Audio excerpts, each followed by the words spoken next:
My name is Roberta, and for as long as I can remember, I've worked at my parents' tableware store. We sell everything from fancy dinner plates to the kind of mugs you use for your morning coffee. It's a family business through and through. The day everything started to change was just like any other, except for when Mrs. Wilson from the bakery next door stormed into our store. She had this way of busting in like she owned the place. "John," she bellowed, not even a foot into the shop, "I need to speak with you now."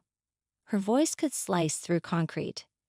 I was rearranging some ceramic teapots we just got in, but I paused to watch the scene unfold. Dad wiped his hands on his apron and shot me a look that said, "Here we go again." "Sure thing, Beverly, what's stirring?" Dad always tried to stay cheerful around her, but you could tell he was bracing himself.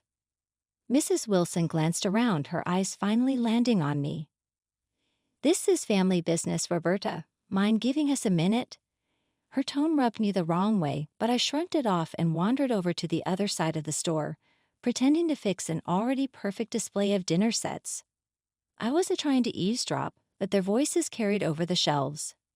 "I'll cut to the chase, John. My bakery and your store have been neighbors for years. It's time we think bigger. What do you say to merging our businesses?" Her voice was all business, serious. Dad coughed, a little taken aback. "Merge, huh? That's a hefty suggestion, Beverly. What's got this idea in your head now?" "Not just that," she continued, lowering her voice so I had to strain to hear. "I think our kids could make this even more beneficial. If Roberta and Lucas were to tie the knot, it would solidify the deal." I almost dropped a teapot. Mary Lucas. The Lucas I knew was her son, sure, but he was 10 years older than me, and we barely exchanged 2 words despite being neighbors. I peeped around the aisle and saw Dad scratching his head, clearly in deep thought. "Lucas is a good lad and Roberta's a bright girl," Dad finally said.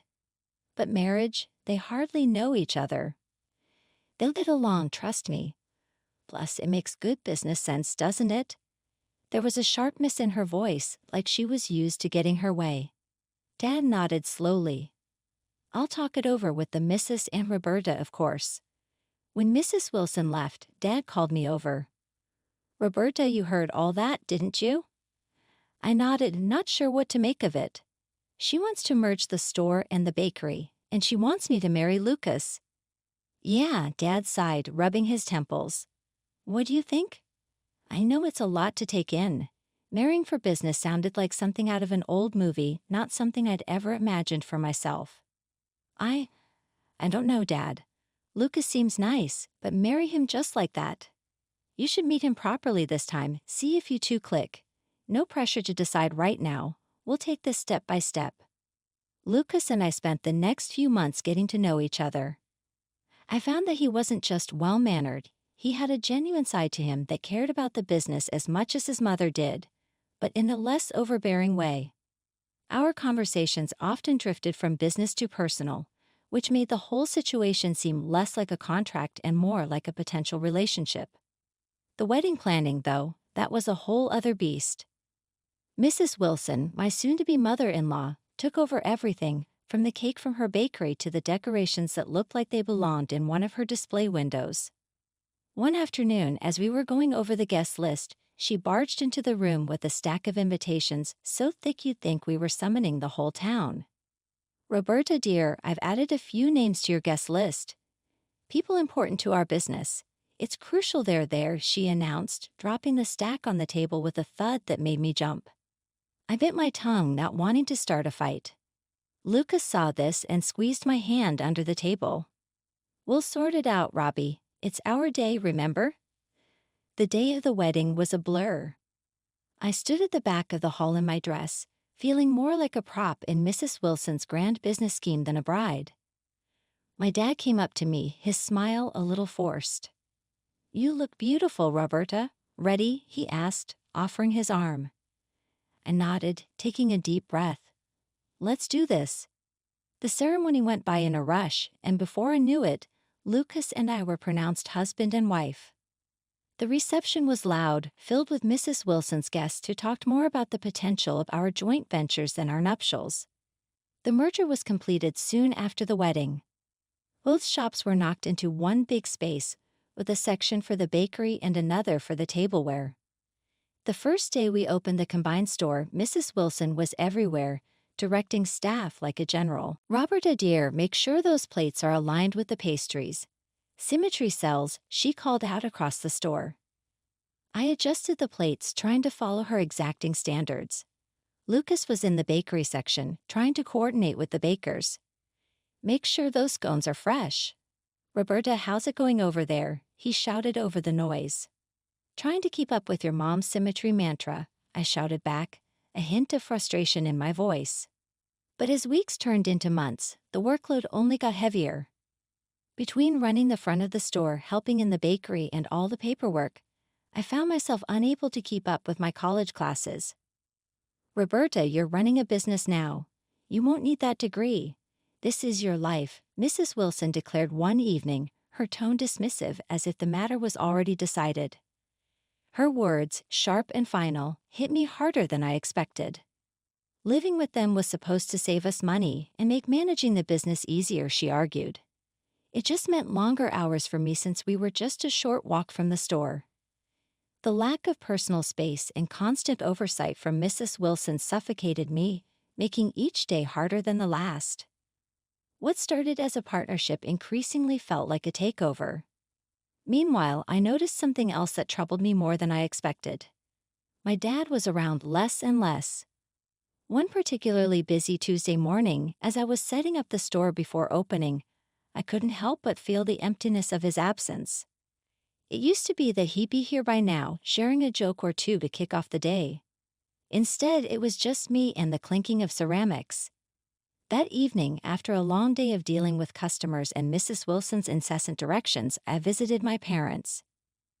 The air in their living room felt heavier than usual, like there were words hanging in it that no one dared to speak. Dad, why aren't you at the store much anymore? I asked as soon as I sat down. The direct approach felt necessary. My dad looked up, a frown creasing his forehead. Well, Roberta, it's complicated. Beverly she's taken over more than we expected. My mom chimed in from across the room, her voice sharp with worry. She's pushed your father out, Roberta. That contract we signed, it wasn't just a merger. It's like we handed her the keys to the kingdom. My stomach twisted into knots. What do you mean, Dad? You've always handled the orders and the suppliers. He sighed, his hands clasped tightly together. Not anymore. Beverly rewrote the job roles. Legally, I'm just a consultant now, barely that. I don't have a say in the business I built. Anger flared up inside me, hot and fierce. Why didn't you say anything? We thought we could handle it, sort it out without worrying you, my mom said, her eyes sad. But it's clear we can't. She's taking everything we've worked for, Roberta. The next day, I confronted Mrs. Wilson. It was early, just as the morning light began spilling into the store. She was arranging some pastries, her back to me as I walked in.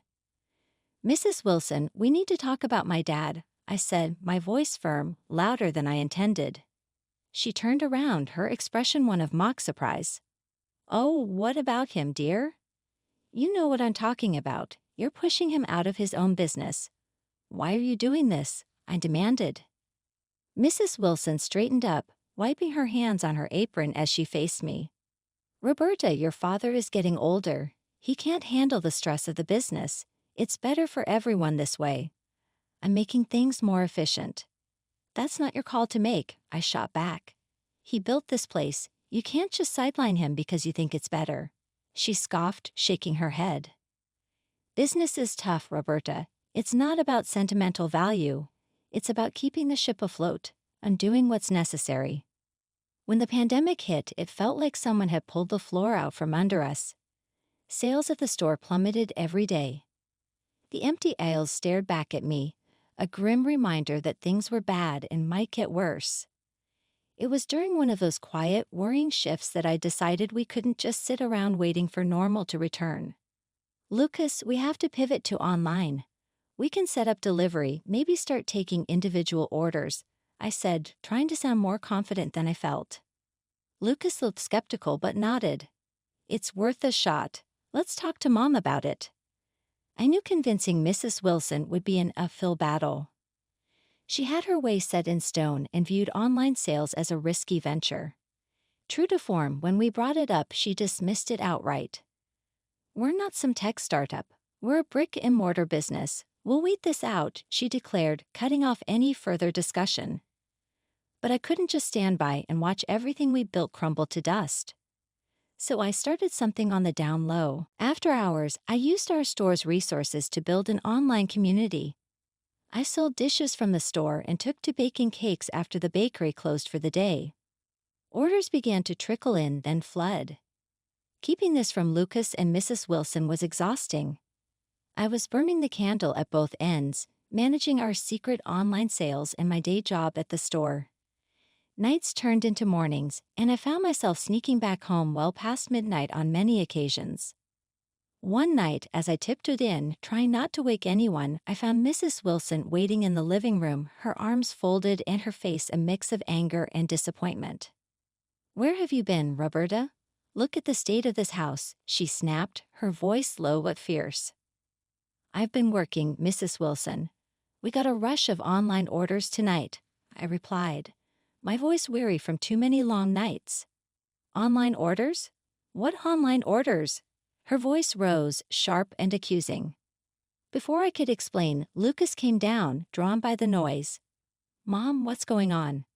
Ask your wife what's going on. She's running some secret side business and neglecting her duties around here." Mrs. Wilson shot back, glaring at me. Lucas turned to me, confusion and frustration written all over his face. What's she talking about?" I sighed, the fatigue of the last few weeks catching up to me. "I started an online store. It's been keeping us afloat since the pandemic started. I didn't tell you because your mom said no, and I didn't think she'd go for it." Lucas rubbed his temples, looking between his mom and me. "You should have told me, Roberta, and you," he turned to his mom, "should have been more open to her ideas." Mrs. Wilson's face hardened. "This is my house, and while you're under my roof, you'll follow my rules, both of you." The argument spiraled from there.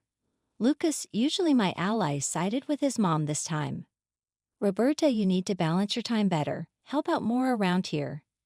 Defeated and heartbroken that Lucas didn't see how hard I was trying to save our business, I cut back on the online orders. I started spending my mornings cleaning the house instead of preparing shipments or baking. My afternoons were spent running the pastry counter, a reminder of what I had to scale back on to keep peace in the house. It was a dreary, rain-soaked afternoon, and I was straightening up the store hall when the door creaked open. A little girl, about 8 years old, stumbled in. Her clothes were drenched, sticking to her skin, and she was crying, her face streaked with tears. I rushed over to her, setting aside the stack of plates I was arranging. "Hey there, what happened? Are you okay?" I asked, trying to sound as gentle as I could. Before she could answer, Mrs. Wilson spotted us from the end of the aisle. She marched over, her lips pressed into a thin line. "What is this, Roberta? We don't have time for this today. She looks like a beggar. Put her out before others see." My stomach twisted at her words. "She's just a child, Mrs. Wilson. She's clearly lost and needs help." Lucas came over, having overheard his mother. His face was unreadable as he glanced at the girl, then back at me. "Roberta, Mom's right. We can't have kids like her running into the store. It's not good for business. Just handle it, okay?" I couldn't believe what I was hearing. "Lucas, she's scared and alone. We can't just throw her back out into the rain." Ignoring them both, I took the girl to a chair and wrapped her in a clean blanket from the back room. I made her a cup of hot chocolate, hoping to calm her down a bit. Mrs. Wilson was fuming. "This is exactly the kind of distraction we don't need, Roberta. You're responsible for any fallout from this." The girl managed to calm down enough to tell me her name was Sophie. She had wandered off from a park nearby and gotten lost. Just as she started to relax, the police arrived. They thanked me for looking after Sophie and told me her parents had been frantically looking for her. Turns out she wasn't far from home after all. After the police and Sophie left, Mrs. Wilson pulled me aside, her face stern and cold. "Because of your little stunt, I'm fining you. You took time away from your work to deal with this situation. You'll wash dishes for the next 2 days to make up for it." Lucas just nodded along with whatever his mom said, not once standing up for me. It stung more than I expected. That night, as I scrubbed pot after pot, my mind raced. I felt more like a servant than a part of the family. Lucas's support had always been my rock, but now he was just another weight dragging me down. Each harsh word from Mrs. Wilson, each nod of agreement from Lucas, was a reminder of how trapped I felt. It was another ordinary morning at the store when this richly dressed man walked in, looking around like he was searching for something special. I greeted him and asked if I could help him find anything. He nodded and explained he was looking for a high-end tea set. I showed him our finest collection, and he seemed impressed, selecting one of our most expensive sets. While I wrapped up his purchase, he browsed our pastry section and picked out an assortment of treats. The whole time he had this kind demeanor about him, making small talk and asking about the store's history. After ringing up his purchases, he thanked me and then paused, his expression turning a bit more serious. "By the way, I'm not sure if you remember, but my daughter was the little girl you helped out last week. The one who got lost in the storm." I was taken aback, not expecting this twist. "Of course I remember. She was such a brave little girl. I'm glad I could help her." He smiled warmly and handed me his business card. "Well, I'm really grateful for what you did. If you ever need anything, advice or help with anything at all, just give me a call," he said. I looked at the card and noticed he was a lawyer, Mr. Hayes. That caught my attention, considering the mess with the store and the merger. Actually, there might be something. Could we maybe talk about a legal matter? It's about the business my father used to own with my mother-in-law. Of course, he replied with an encouraging nod. "Why don't you come by my office next week? We can go over everything in detail." I took him up on his offer, feeling a mix of relief and anxiety. At his office, I handed him the pile of documents my dad had signed years ago, the ones that merged our family store with my mother-in-law's bakery. He went through them carefully, his brow furrowing more with each page. After a long silence, Mr. Hayes looked up. "There are several significant issues here. The contract has multiple violations that are quite concerning. I think we have a strong case if you want to challenge this." He offered to help me pro bono to make things right. I was overwhelmed but grateful. "Thank you. I'd like that. It's just hard, you know. It's my husband's family too." He understood my hesitation. "It's not just about business, it's about your life. You deserve to have control over that, and you're not alone in this fight." I left his office feeling a mix of hope and dread. Could I really go against my husband and his mother? But then, what was the alternative? Living under Mrs. Wilson's thumb? Watching the store my parents built from scratch being mismanaged? I walked into our house that evening, my mind still spinning from my meeting with the lawyer. I wasn't prepared for the scene that greeted me. The place was bustling, filled with guests laughing and talking, glasses clinking. I paused, taking it all in, when my mother-in-law, slightly tipsy, spotted me. "There you are, wandering the streets when you should be here serving your guests," she bellowed across the room. "It's your anniversary, Roberta. Have you no sense of duty?" I froze, my anniversary completely slipping my mind amidst the chaos of recent events. I'm sorry. I forgot," I stammered, feeling every eye in the room turn towards me. My apology did nothing to soothe her. In a fit of anger, she grabbed a nearby pizza box and hurled it at me, the box grazing my shoulder before tumbling to the ground. "Useless, absolutely useless," she shouted, her face red with fury. Before I could recover, Lucas, also showing signs of having had too much to drink, stumbled over to me. "And look at you, not even ready to eat. Wash up for heaven's sake," he slurred, tossing wine from his glass onto my hands and clothes in a mocking gesture. The wine stained my shirt, dripping cold and unwelcome against my skin. Something inside me snapped. The humiliation, the disrespect, the sheer injustice of how they were treating me, it all boiled over. I wiped my hands on my stained shirt and faced the room, my voice steady and loud enough to silence the room. "I've been to a lawyer. I'm getting a divorce, Lucas." The room fell completely silent. Lucas and his mother looked at me as if they had seen a ghost. "Who do you think you are?" My mother-in-law hissed, stepping closer. "You think you can just—" "I'm not finished," I cut her off, my voice ringing clear. "I'm challenging the merger of the store. There's been fraud, and I've already sent the documents to the authorities and to court." Lucas staggered slightly, his earlier bravado fading. "Roberta, you can't mean this." "I am also seeking financial compensation for everything I've endured here," I continued, ignoring his disbelief. The shock was palpable. Murmurs started to rise among the guests as my declaration sank in. I didn't wait for more questions or for the situation to escalate further. I turned on my heel and headed upstairs to pack my things. My mother-in-law followed, her tone shifting to desperation. "Roberta, please, let's talk about this. You're overreacting." I stopped, turned, and faced her one last time. Without a word, I handed her the lawyer's business card. "From now on, any communication goes through my lawyer," I said firmly. With that, I went to our room, my hand shaking but my resolve firm. I packed quickly, only essentials, only what I needed to start anew. I finally moved out of my mother-in-law's house and into a small apartment across town. It felt like breathing fresh air for the first time in years. I was on my own now, but I wasn't alone. My dad was with me, and together we were fighting to take back what was rightfully ours. My lawyer, Mr. Hayes, worked tirelessly on our case.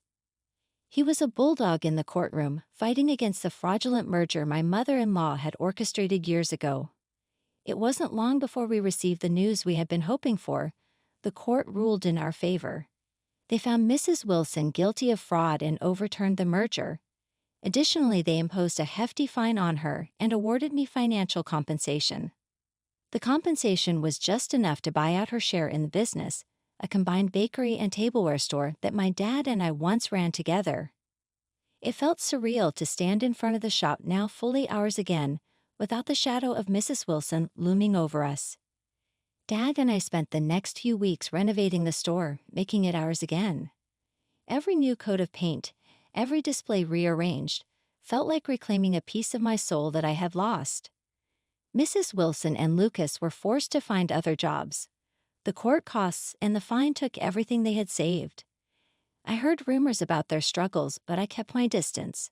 Lucas tried to reach out once or twice, but I didn't respond. That part of my life was closed. I was focused on the future now. With the store back under our control, I resumed my college studies. I enrolled in night classes, determined to finish my degree. Sitting in a classroom again, I felt hope, a stark contrast to the despair I had felt under Mrs. Wilson's roof. One evening after closing the shop, my dad and I sat at one of the tables sharing a pot of coffee. "You know, Roberta, starting over like this, it's more than I could have asked for," Dad said, looking around the shop fondly. "I feel the same, Dad. It's like I finally woke up from a long bad dream." "We have a second chance here, and I'm not going to waste it," I replied, feeling a strength in my words that I hadn't felt in years. We talked about plans for the future, new products we could introduce, holiday sales to prepare for, and community events we could sponsor. It was exciting, invigorating, and I